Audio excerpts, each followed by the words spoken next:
नमस्कार जंटी में स्वागत आपका। मैं हूं योगेंद्र। आप देख रहे हैं महासमर का मुद्दा। और मुद्दा यह है कि कैंपेन के बाद अब जिस घड़ी का इंतजार होता है वो होती है वोटिंग। और उसी के लिए सारी कवायद की जाती है, क्योंकि वोटिंग जब होती है तो रिजल्ट उसी का आता है। राजस्थान का महासमर काफी कुछ अलग हटके रहा। 1800 से ज्यादा उम्मीदवार अपना भाग्य आजमा रहे हैं, 80 पार्टियां हैं। लेकिन पूरा कैंपेन के दरमियान ये इलेक्शन अगर हम देखें तो अशोक गहलोत बनाम प्रधानमंत्री नरेंद्र मोदी पे आकर के ठहर गया। मुख्यमंत्री कौन होगा कौन नहीं होगा, दोनों तरफ से इस बार खामोशी रही। लेकिन अंदाजा साफ लगाया गया कांग्रेस की ओर से कि अगर मेजोरिटी में आती है कांग्रेस, अशोक गहलोत मुख्यमंत्री हो सकते हैं। लेकिन दूसरी तरफ अभी तक भी पत्ते क्लियर नहीं है। गुटबाजी वजह हो सकती है या ऊपर की रणनीति हो सकती है। कहा भी यही जाता है बीजेपी की ओर से कि जहां हमें लगता है हमें कैंडिडेट डिक्लेयर करना चाहिए फेस के रूप में, और जहां लगता है कि नहीं करना चाहिए तो नहीं किया जाता है। चले 3 वरिष्ठ पत्रकार हमारे साथ इस वक्त जुड़े हैं। द स्टेट्समैन के एग्जीक्यूटिव एडिटर आदित्य कांत जी हमारे साथ दिल्ली से हैं, राजीव जैन जी जयपुर से हैं, और प्रमोद वशिष्ठ जी चंडीगढ़ से हमारे साथ में जुड़ रहे हैं। राजीव जी, आपके पास में आना चाहूंगा। आपने इलेक्शन बहुत नजदीक से और पूरा देखा है। इस इलेक्शन में कुछ ऐसी चीजें भी लगती हैं, भीतरी घात, त्रिकोणीय संघर्ष, उसने उसको मात देने के लिए उसका सपोर्ट किया, ये सारी चीजें बहुत सारी सुनते हैं। पर क्या लगता है कि जो सियासी शत्रप है वो अपने मोहरों को फिट करने के लिए या जीत का पासा फेंकने के लिए सारे हथकंडे अपनाए गए हैं? देखिए योगेंद्र जी, जो चुनाव हो रहा है, कल जो वोट डलेगा, अपन आपने और हमने सबने देखा 20 दिन या 19 दिन दिवाली के बाद इसने गति पकड़ी। चुनाव प्रचार अभियान की मैं बात कर रहा हूँ। जैसा आपने कहा कि किस तरीके से भीतरघात, त्रिकोणीय, चतुष्कोणीय, वो सब एक अपनी जगह है। चुनावी मुकाबला है, चुनाव हर कोई लड़ सकता है। राजनीतिक दल तो अपने हिसाब से लड़ते ही हैं, वो अपने उम्मीदवार तय करते हैं। लेकिन इस बार का जो प्रचार अभियान देखा मैंने, वो बड़ा एक संतुलित अभियान था। कहीं भी आपने भी देखा होगा, कहीं हिंसा की घटना नहीं हुई। नामांकन रैलियां बड़ी बड़ी हुई, बड़ी जनसभाएं हुई, रोड शो हुए, नुक्कड़ सभाएं हुई, सब तरीके की चीजें हुई। लेकिन एक अच्छी चीज ये रही कि बिल्कुल सौहार्दपूर्ण वातावरण में प्रतिद्वंदी दल, कहीं टकराव भी होता है उनके समर्थकों के बीच, राजनीतिक दलों के कार्यकर्ताओं में, लेकिन इस बार वो कहीं देखने को नहीं मिला। कहीं पुलिस को कोई बल प्रयोग भी नहीं करना पड़ा। तो इस लिहाज से देखा जाए, जो प्रचार अभियान था बहुत एक अच्छा शानदार चला। नेताओं ने, राजनीतिक दलों के नेताओं ने आके अपनी अपनी बात की। वादे, घोषणा पत्र, संकल्प पत्र सब चीजें जारी हुई। उसके अलावा जो मतदाता ने, मैंने एक चीज नोट की, जो अब विजेता तो मतदाता ही रहेगा, कल उसका दिन है मतदाता का। उसने सभी राजनीतिक दलों को, उनके नेताओं को बड़े गौर से सुना, उनकी चीजों को भी देखा। उनके वादे, घोषणा पत्र में जो उन्होंने किए है, वो जारी किए, उनका बड़ा उसने अध्ययन भी किया। ऐसा नहीं है, उसने सब चीजों को नापा तोला। इसके साथ एक और मैं एक नई चीज इस बार देख रहा हूँ कि मतदाता जो बात करता है, आप और हम जब निकलते हैं फील्ड में, बात करते हैं मतदाता से, तो उसने राजनीतिक दलों की चीजों को तो देखा ही, साथ में अपने जो स्थानीय स्तर पे उम्मीदवार रहे उनकी छवि का भी आकलन किया। मैंने इस चीज को भी कई जगह देखा। राजनीतिक दलों ने उम्मीदवार खड़े कर दिए, कोई भारी है, कोई कहाँ है, कई तरीके के आरोप प्रत्यारोप उनमें रहते हैं। वो राजनीतिक दल अपने अपने हिसाब से उम्मीदवार तय करते हैं। लेकिन मतदाता जब देखता है तो उसकी छवि का भी आकलन उसने किया कई जगह, जयपुर शहर में, कोटा में और बड़े शहरों में। तो मेरे को एक महसूस ये हुआ कि बगल वाली सीट, एक ही शहर की जो 2 सीटें हैं, उनमें अलग अलग मतदाता का वो रुझान था। वो राजनीतिक दल तो पसंद कर रहा था, लेकिन अपने उम्मीदवार को जो उस राजनीतिक दल ने दिया है उसके प्रति उसकी कई नाराजगी भी सामने दी। उसका कहना था इसकी छवि ठीक नहीं है। हो सकता है उस मतदाता के लिहाज से उसकी छवि ठीक नहीं हो, लेकिन जो कैंपेन चला वो तो एक तारीफ काबिल है। जो इस राजस्थान में इस बार कैंपेन चला वो तारीफ काबिल है। निश्चित तौर पे सभी लोगों ने अपनी अपनी बात रखी। अब निर्णय मतदाता को करना है, तो वो निर्णय अपना कल सुनाएगा और 3 तारीख को हम सबके सामने उसका फैसला भी आ जाएगा। जी योगेंद्र, बिल्कुल, ये फैसले की घड़ी कही जा सकती है। आदित्य जी, आपके पास में आना चाहूंगा। वाकई यहाँ पे कैंपेन अगर हम बात करें कि जिस तरह से दीपावली एक और रहा, क्योंकि बड़ा त्योहार है भारतवर्ष का, उसके कारण उसके बाद में किसी ने ये कहूं कि रेस्ट नहीं किया। प्रधानमंत्री हो चाहे राज्य के मुख्यमंत्री हो, होम मिनिस्टर, जो भी हो, जिसने भी जो ताकत लगानी थी वो लगाई पूरी तरह से। लेकिन यहाँ पे एक गौर करने वाली बात यह है कि पिछले दिनों यानी इसी साल मार्च से हमारे यहाँ पे जातियों की रैली और सम्मेलन शुरू हुए। पहले जाट सम्मेलन हुआ, केसरिया सम्मेलन राजपूत समाज का हुआ, वैश्य समाज, सैनी समाज, एससी वर्ग, एसटी, सबके सम्मेलन, ब्राह्मण समाज, सबके। कुछ ऐसे इंफॉर्मेशन हैं आपके पास में कि वाकई इन सम्मेलनों का इस चुनाव पे कुछ असर पड़ रहा हो, यानी कि जातिवाद जिसको संविधान में सबसे बड़ा लोकतंत्र का खतरा बताया है, इस बार उसका बोलबाला रहा। यूं तो हर बार हर स्टेट में रहता है, लेकिन राजस्थान की कुछ इस तरह की चर्चाएं रही। हाँ जी, देखिए योगेंद्र जी, इसमें इस बार ये सारी चर्चाएं हो रही हैं, और जैसे हम पिछले इलेक्शंस में हमने साथ भी किया, हम देखते रहे हैं कि कई बार कोई ना कोई एक या दो क्रूशियल मुद्दे रहते थे जो कि जिनके बारे में डिस्कशन होती थी। लेकिन इस बार क्या है कि इन सब मुद्दों के ऊपर चर्चाएं हो रही हैं, और जो इनको हम पुरानी पॉलिटिक्स के पर्सपेक्टिव में देखें तो वो भी एक फैक्टर रह रहा है। जैसे कि अब कल ही मोदी जी ने जैसे एक बहुत बड़ा एक जिसको एक टर्निंग फैक्टर के हिसाब से यहाँ देखा जा रहा है, उन्होंने जो सचिन पायलट जी के बारे में और उनके पिताजी के बारे में एक जो बयान दिया है, उसको एक बहुत बड़ा राजनीतिक विश्लेषण के हिसाब से विशेषज्ञ उसको बहुत ही एक मास्टर स्ट्रोक को भी देख रहे हैं कि वो एक टर्निंग पॉइंट हो सकता है, गिवन द फैक्ट कि राजस्थान में अगर हम पिछले इलेक्शंस के रिजल्ट का जो वोट शेयर देखें वो कितना कम है। कांग्रेस और बीजेपी का जो मार्जिन है आई थिंक 0.53% के आसपास है। तो उसमें कहीं भी हम इस चीज को बिल्कुल डिनाई नहीं कर सकते कि जो कास्ट फैक्टर है, चाहे वो किसी भी तरह से है, किसी भी पर्टिकुलर तबके का है, वो एक क्रूशियल रोल प्ले करेगा। लेकिन इसमें एक चीज से हम डिनाई नहीं कर सकते कि क्या वो पूरे के पूरे, चाहे वो कास्ट है, चाहे वो रीजन का कोई सेक्शन है, क्या वो बल्क में एक ही पार्टी की तरफ जाएंगे, जो नॉर्मली बल्क में तो नहीं होता है, क्योंकि उसमें इंटरनल ही जातियों के बीच में भी और फैक्टर्स आ जाते हैं कि किसी कैंडिडेट के अगेंस्ट एंटी इनकम्बेंसी बहुत ज्यादा हो गई है या किसी पर्टिकुलर कैंडिडेट के फेवर में ज्यादा है। लेकिन फिर भी अब क्योंकि इतनी थिन मार्जिन से पिछला जो रिजल्ट रहा है और इतने बीच में फैक्टर्स और भी जुड़ते गए हैं, चाहे वो शुरू की हमने जो लिस्ट देखी है, फर्स्ट लिस्ट जैसे बीजेपी की आई थी, या उसमें बहुत ज्यादा प्रोटेस्ट हुए थे, या इवन कांग्रेस की लिस्ट को रिलीज करने से पहले बहुत ज्यादा पार्टी के अंदर ही बहुत खींचतान हुई थी। तो अब क्या उन सारे फैक्टर्स के सामने कास्ट का जो मुद्दा है वो कितना क्रूशियल रहने वाला है, ये बहुत इंपॉर्टेंट होगा।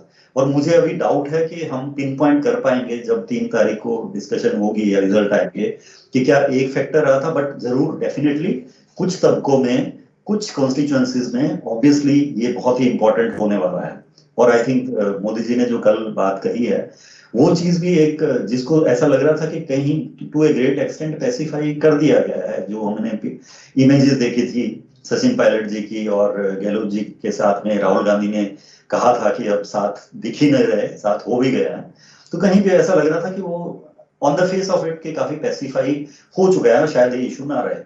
तो अब डेफिनेटली ये मुद्दे रहने वाले हैं। अब कौन सा एक मुद्दा बहुत इंपॉर्टेंट होगा ये हम आई थिंक बाद में थोड़ा ज्यादा अच्छे से एनालाइज कर पाएंगे once रिजल्ट जब बाहर आ जाते हैं। बिल्कुल प्रमोद जी, आपके पास में आना चाहूंगा मैं। वैसे तो हर इलेक्शन के अंदर तुरुप के पत्ते फेंके जाते हैं। मैं भी थोड़ी देर पहले एक ट्वीट देखा मैंने, अशोक गहलोत राजस्थान के मैप को यूं लेके बैठे हैं और उसमें लिखा भी है उन्होंने। दूसरी तरफ एक भावुक पत्र प्रधानमंत्री नरेंद्र मोदी ने एक दिन पहले ही प्रदेश की जनता के नाम लिखा। कई कैंडिडेट्स के, वो बहुत छोटी बात होगी, इंडिविजुअल ऑडियो वीडियो आ रहे हैं, किसी के पैसे बांटते हुए के वीडियोज आ रहे हैं। तो सोशल मीडिया का जमाना है, क्या वास्तव में राजनीतिक दलों को भी थोड़ा सा सलीके से समझ रखनी चाहिए कि हाँ जमाना आपको देख रहा है? देखो योगेंद्र जी, सोशल मीडिया की जो आप बात करें तो ये कोई चुनाव में नई बात नहीं रही। आप ये देखेंगे जब से प्रधानमंत्री नरेंद्र मोदी बने हैं, उन्होंने अपने 3 साल के बाद ही अपने सांसदों को बुलाकर ही पहली मीटिंग ली थी कि सोशल मीडिया आप डेवलप करें, अपनी फेसबुक, ट्विटर या अकाउंट। उन्होंने सारा काम उनसे शुरू करा दिया था पूरी तरह। और खुद नरेंद्र मोदी भी इसमें बड़े ही रुचि लेते हैं सोशल मीडिया की में। तो जो ये चल रहा है इसमें तो निश्चित रूप से अखबार और इलेक्ट्रॉनिक मीडिया से ज्यादा सोशल मीडिया का वो है। लेकिन इसमें इस बार ये हुआ है कि अगर किसी ने कोई पोस्ट डाली है तो उसको फिर लोग ये सही है या नहीं है, सही है या नहीं है, ये चर्चाएं आज फील्ड में ये बहुत ज्यादा ये रही कि लोगों को अभी सोशल मीडिया पे उतना विश्वास नहीं रहा कि किसी ने पोस्ट वैसे डाल दी, क्या क्या सही है, नहीं हुई तो क्या होगा।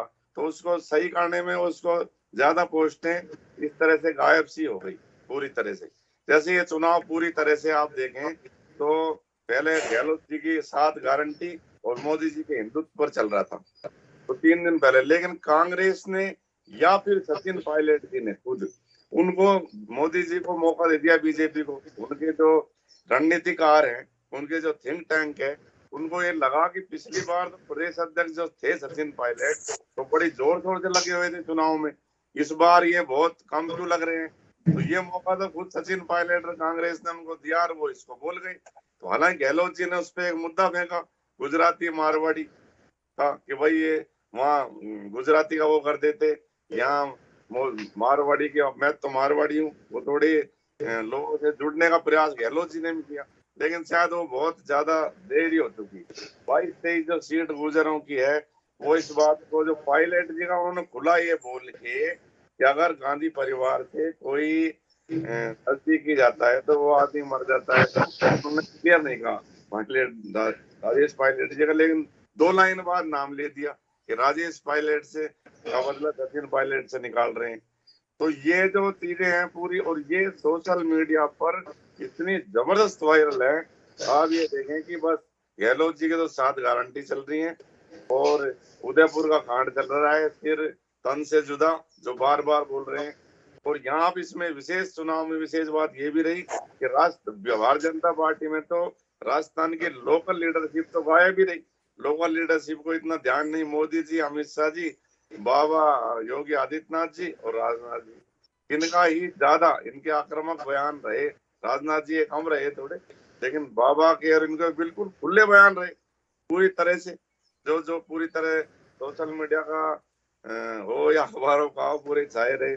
और आप ये देखें कि अगर आप बात करें तो अखबारों को भी फिर ये देख के कि सोशल मीडिया क्या चल रहा है क्या नहीं चल रहा, अपनी स्ट्रेटेजी को ले जाना पड़ा जब विज्ञापन नहीं मिले। तो भास्कर में 2 नाम नहीं लेना चाहिए, चल ले में 2-3 केस तो ऐसे लगे कि करौली कांड है, ये कन्हैया लाल कत्ल हुआ है।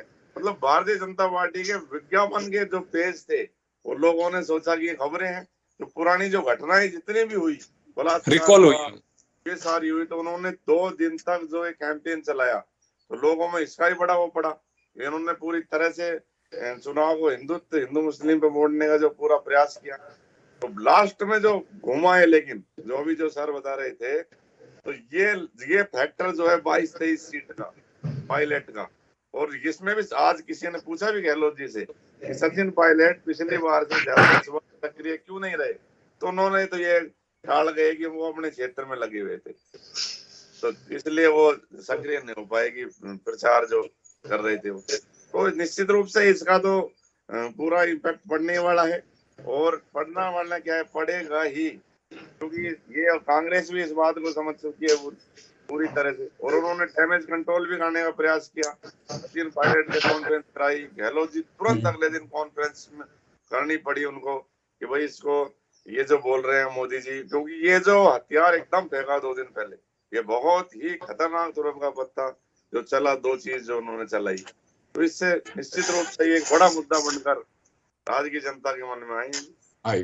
राजीव जी आपके पास में आना चाहूंगा। डैमेज कंट्रोल की बात कही जा रही है, दोनों पार्टियों को बहुत नजदीक से देखा आपने, बीजेपी और कांग्रेस, मेन फोकस इन्हीं पर रहा। हालांकि आरएलपी और चंद्रशेखर रावण इन्होंने भी मिलकर के, और वो तो दावा बीजेपी कर रहे कि 163 सीट लेके आ रहे हैं, कांग्रेस 156 की कह रही है, हनुमान बेनीवाल कह रहे हैं कि सत्ता की चाबी हमारे पास होगी, हमारे बिना को सरकार नहीं बना पाएगा, ये कम्युनिस्ट भी कह रहे हैं, बीएसपी भी कह रही है। अपने अपने दावे हैं, तो 3 तारीख को पता लगेगा किसकी चाबी किसके पास में रहेगी। लेकिन कांग्रेस में आपको लगता है कहीं पे कि रणनीतिक चूक रही है कि कोई मैनेजमेंट ऐसा नहीं रह पाया कि कहीं डैमेज कंट्रोल करने के लिए किसी को वो ताकत लगानी पड़े, क्योंकि बीजेपी के पास में चेहरे बहुत थे। यहाँ केवल या तो अशोक गहलोत खुद करे या फिर गांधी परिवार के माध्यम से कुछ हो, ऐसा लग रहा था कि रणनीति में कांग्रेस की चूक रही, इस पे बीजेपी थोड़ा सा ज्यादा माइलेज लेकर के, और चाहे पहली लिस्ट का विरोध रहा, उसके बाद में जैसे डैमेज कंट्रोल किया, इस टाइप की चीजों को लेकर? देखिए, जहां तक बात है कांग्रेस की रणनीतिक चूक की जो आप कह रहे हैं, तो निश्चित रूप से उनमें कहीं कमी रही। 2018 का इलेक्शन की मैं आपको याद दिलाता हूं, उसमें पायलट पूरे जोश से लगे हुए थे, वो पूरे एक प्रचार की कमान संभाल रहे थे, जो उनमें उस समय जोश था। लेकिन इस वाले चुनाव में पायलट प्रचार में गए अपने समर्थक जो उम्मीदवार थे उनके, लेकिन उतना जोश उनमें नजर नहीं आया। और दूसरी बात, अभी प्रमोद जी भी कह रहे थे कि वो जो गुजर वाला फैक्टर प्रधानमंत्री ने 2 दिन पहले कहा, ये क्या पिछले 3 या 4 महीने से चल रहा था कि गुजर बहुत नाराज हैं कांग्रेस से, उनमें असंतोष है कांग्रेस के प्रति। तो ये सूचनाएं, ये जानकारी एक मैं बीच में आपको इंटरप्ट कर रहा हूं। आपको ध्यान होगा कि पूर्व विधायक और मंत्री और बीजेपी के जितने भी दिग्गज गुजर नेता थे, उनका एक सम्मेलन भी करवाया गया था यहाँ पे, आपको ध्यान होगा, कुछ लोगों को ज्वाइन भी करवाया गया था। तब भी कांग्रेस ने को लग रहा था कि ईस्टर्न राजस्थान, वहां से जुड़े हुए जो गुजर बाहुल्य वाले क्षेत्र जिसमें बीजेपी को बड़ा नुकसान हुआ था, तो लगता आपको कि उसी वक्त इसे पाटा जा सकता था, ये इस डैमेज को कंट्रोल किया जा सकता था? चूक रही है। देखिए, मैं एक और इसमें जोड़ देता हूं कि उसी दौरान प्रधानमंत्री, आपको याद हो तो, जो गुजरों के कराते वो है धार्मिक स्थल आसीन वाला, सवाई भोज वाला, वहां गए थे, वो गए। उसके बाद जब ईस्टर्न जो राजस्थान है, ईस्टर्न राजस्थान, पूर्वी राजस्थान जिसका आप जिक्र कर रहे हैं, तो वहां जो गुजर बहुल पूरा इलाका ही वो पूरा गुजर बहुल इलाका है, और वहां से सबसे ज्यादा सीटें पिछली बार कांग्रेस के पास आई थी, और उससे ही वो सत्ता तक वो कांग्रेस पहुंची थी। लेकिन इस बार जब अंदाजा था, मुख्यमंत्री अशोक गहलोत को भी अंदाजा था कि वो वहां कहीं नाराजगी रहेगी, उस नाराजगी की भरपाई उन्होंने ईआरसीपी जो नहर जो प्रोजेक्ट है उसको लेके किया, उसका आंदोलन भी किया। लेकिन चुनावों में हम जानते हैं वो पूर्वी राजस्थान पूरा जातिवाद से भरा हुआ इलाका है, वहां ज्यादातर सीटें एससी और एसटी की रिजर्व है, कुछ सीटें ही जनरल कास्ट के लिए हैं, तो वहाँ ये चुनाव गुजर भी नहीं लड़ पाते या अन्य जातियों के लोग भी नहीं लड़ पाते, तो वहाँ लेकिन डिसाइडिंग फैक्टर गुजर वोट है। तो उन सब चीजों को देख के कांग्रेस ने ईआरसीपी का मुद्दा बड़ा जोर शोर से चलाया पिछले 6 महीने से, उसके लिए आंदोलन, उसके लिए यात्राएं भी निकाली गई कुछ जगह। लेकिन अल्टीमेटली क्या हुआ, चुनाव जब आए सिर पे, तो वो पूरा एक जातिवाद से भर गया पूर्वी राजस्थान। 39 सीटें हैं, और पिछली बार कांग्रेस के बाद 36 सीटें आई थी, तो इस बार निश्चित तौर पे कहीं कमी उसमें आनी है। आप देखिए, जो भी सूचनाएं आपको और हम तक पहुंच रही हैं, उसमें भारी तादाद में ये माना जा रहा है कि इस बार जो पायलट का समर्थक मतदाता वर्ग है, जिसको गुजर समुदाय या युवा वर्ग कह सकते हैं, तो वो उसमें बहुत भयंकर नाराजगी। उसकी नाराजगी का कारण ये है कि पिछले चुनाव में जिसको चेहरा दिखाया गया था, वो कहीं उस मुख्यमंत्री की कुर्सी पे नहीं बैठ पाया। लेकिन राजीव जी, यहाँ पे एक बात मैं जोड़ना चाहूंगा कि माली समाज है, उसको लेकर के अक्सर ये माना जाता है कि वो बीजेपी का वोट बैंक है। कहा जा रहा है कि वो भी इस बार अशोक गहलोत के लिए चेहरे के नाम पर वो डाइवर्ट हुआ है बीजेपी से। देखिए, थोड़ा बहुत हुआ है। माली, जो मेरी जानकारी है, वो अलग अलग क्षेत्रों में है। पूर्वी राजस्थान में जहाँ गुजर इधर गए, तो कुछ परसेंटेज मालियों का बीजेपी की तरफ आया। आप देखिए, कोटा, बूंदी, झालावाड़ या उस बेल्ट में, या अजमेर वाली बेल्ट में, कहीं ना कहीं अजमेर, ब्यावर, मसूदा, बिनाई जो इलाके हैं, वहां का माली समुदाय परंपरागत रूप से भाजपा का वोटर रहा है। माली और कुमावत, ओबीसी, जो मूल ओबीसी की ये 2 प्रमुख जातियां हैं, माली और कुमावत, वो हमेशा एक जो सवर्ण जातियां हैं उनके साथ रहा है, परंपरागत रूप से ही उन जातियों के साथ रहा है। तो उसका झुकाव पूरी तरह से भाजपा की तरफ है उस इलाके में। उन इलाकों में कोई फर्क नहीं पड़ रहा। लेकिन पूर्वी राजस्थान में जब देखा माली समुदाय के लोगों ने, और वहां उनके सम्मेलन भी हुए कि भाई ये एक तरफा जा रहे हैं पायलट के पक्ष में, तो हमें मुख्यमंत्री जो हमारे समाज का है तो उसके पक्ष में जाना, तो उसमें थोड़ा बहुत छिटकाव हुआ होगा। आप देखिए, जो एक सीट है बांदीकुई, वहां भाजपा ने माली समुदाय का कैंडिडेट दिया है। धौलपुर में जो माली समाज से जुड़े कुशवाहा कहलाता है, कुशवाहा सैनी समाज, जो वहां दोनों भाजपा और कांग्रेस के दोनों कैंडिडेट कुशवाहा समाज के हैं। तो लेकिन इसमें थोड़ा ही अंतर पड़ेगा, मेरा जो मानना है, क्योंकि माली मूल रूप से अपने आप को बीजेपी से जुड़ा हुआ मानते हैं। उनके पूर्व प्रदेश अध्यक्ष भी माली, भाजपा के माली ही रहे हैं। तो निश्चित रूप से जो ईस्टर्न राजस्थान वाला बेल्ट है, उस बार वहां से चौंकाने वाले नतीजे आएंगे। वहाँ जो जितने भी मंत्री लड़ रहे हैं, एक दो मंत्रियों को छोड़, आज भी मेरी बात हुई, बाकी मंत्रियों की हालत बहुत अच्छी नहीं मानी जा सकती। अब ये तो नतीजे ही बताएंगे कि वो जीतते हैं या क्या होता है उनके साथ। बिल्कुल बिल्कुल। आदित्य जी, आपके पास आना चाहूंगा। बीजेपी या कांग्रेस की रणनीति जो रही कि मुख्यमंत्री का फेस हम नहीं रखेंगे इस बार, बीजेपी तो मैनेज कर लिया, लेकिन कांग्रेस की तरफ से जो लगना चाहिए था कि चलिए चेहरा कौन होगा, अशोक गहलोत भी टालते रहे, लेकिन साफ दिखाई दे रहा था कि अशोक गहलोत ही फेस होंगे। बीजेपी ने लेकिन लास्ट तक भी मीडिया ने कुतेरते रहे, लेकिन कभी झलक नहीं पाने दी। तो इसका बेनिफिट मिल सकता है या फिर अशोक गहलोत के नाम का भी बेनिफिट कांग्रेस को मिल सकता है? तो देखिए, ये बड़ा अगर हम पिछले 3 या 4 स्टेट्स के इलेक्शंस देखें तो हम देखेंगे कि कांग्रेस और बीजेपी मोर और लेस इसी स्ट्रेटेजी पे उन्होंने काम किया है। जैसे इससे पहले हिमाचल के इलेक्शंस हुए थे या और भी 1-2 स्टेट्स के इलेक्शंस हुए हैं। तो इसमें अभी जो यहाँ से जो हम ऑब्जर्व कर रहे हैं, बाहर से अगर देखें तो बाय एंड लार्ज अगर हम कैंपेन को भी देख लें तो ये यहाँ जो उभर के आ रहा है वो लग रहा है अशोक गहलोत वर्सेस नरेंद्र मोदी जी। कि जैसे अशोक गहलोत की, अब हालांकि उनको डिक्लेयर नहीं किया कांग्रेस ने, लेकिन जितनी उनकी वेलफेयर स्कीम्स हैं, जो उनकी पॉलिसीज रही हैं, उनके लिए गहलोत ही, चाहे क्रेडिट लेना चाहें या जिस भी चीज को ब्लेम देंगे वो गहलोत जी को ही होगा। तो अगर फेवरेबल थोड़ी सी स्कीम्स के बारे में जिस तरह से इन्होंने बढ़ चढ़ के इस पर बात की है, तो मोर और लेस ये फोरगॉन कंक्लूजन लगता है कि गहलोत जी ही कांग्रेस के हैं, और आई थिंक वोटर्स को ये बात लग रही है। और जहां तक इसको आप उससे लिंक करके भी देख सकते हैं, ये हम जो गुजरावाला इशू पे बात कर रहे थे कि मोर और लेस ये बात उनके सपोर्टर्स को भी पता है कि अनलेस कोई इस तरह का टर्न अराउंड हुआ सीट्स में या कोई बहुत ही क्लोज वो हुआ, गहलोत ही चीफ मिनिस्टर के फेस लग रहे हैं on the face of it. लेकिन आपको लगता है सर समय रहते गहलोत पायलट के हाथ तो 3 बार ऊपर कराए गए, कभी केसी वेणुगोपाल करा रहे हैं, कभी राहुल गांधी करा रहे हैं, कभी कौन करा रहा है, लेकिन वो हाथ जुड़ नहीं पाए, यानी कि दिल भी नहीं जुड़ पाए। वो साफ झलक रहा था।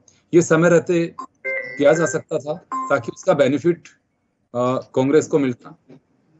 हाँ, अब इसमें ये है कि समय रहते इसकी सॉल्यूशन इतनी आसान किस तरह से उसको रिजॉल्व करते, ये बात जरूर है कि इस मुद्दे को लास्ट मोमेंट तक वो पोस्टपोन करते रहे। जो थिंक टैंक थे या टॉप लीडरशिप थी, वो चाहते तो इस चीज को पहले इस बारे में बात करते, वो भी कर सकते थे, लेकिन इवन टिकट डिस्ट्रीब्यूशन तक ये चीज बड़ी क्लियर हो रही थी कि किसके सपोर्टर्स को ज्यादा टिकट मिलेगा, जिसके सपोर्टर्स को टिकट मिलेगा शायद वो ही एक चीफ मिनिस्टरियल कैंडिडेट प्रोजेक्ट होगा।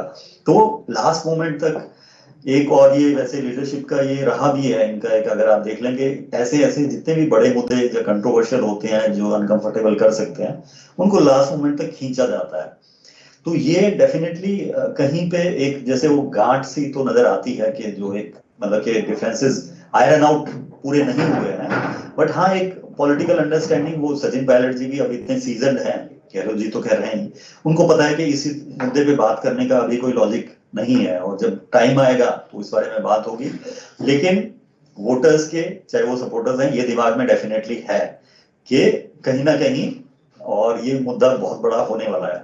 और दूसरी तरफ बीजेपी में भी मुझे तो ऐसे ये लगता है कि अगर हमने लास्ट की जो 2-3 रैलीज देख रहे थे, अगर उसमें आप वसुंधरा जी को देखो, उनकी बॉडी लैंग्वेज से लग रहा है कि शी इज मोर कंफर्टेबल, या एज कंपेयर टू जो शुरुआती मीटिंग्स हुई थी या पब्लिक मीटिंग्स हुई थी जहां पे वो अपने आप को थोड़ा आउट ऑफ प्लेस लग रही थी, लेकिन उससे ऐसा लगता है कि कहीं पे उन्हें किसी तरह की इंडिकेशन शायद हल्की सी मिल गई हो, या उनको लग रहा हो कि वो आने वाले टाइम में नतीजों में अपनी सही रख पाएंगी, ऐसा शायद उनको हल्का सा आभास हुआ है जो उनकी बॉडी लैंग्वेज में दिख रहा है।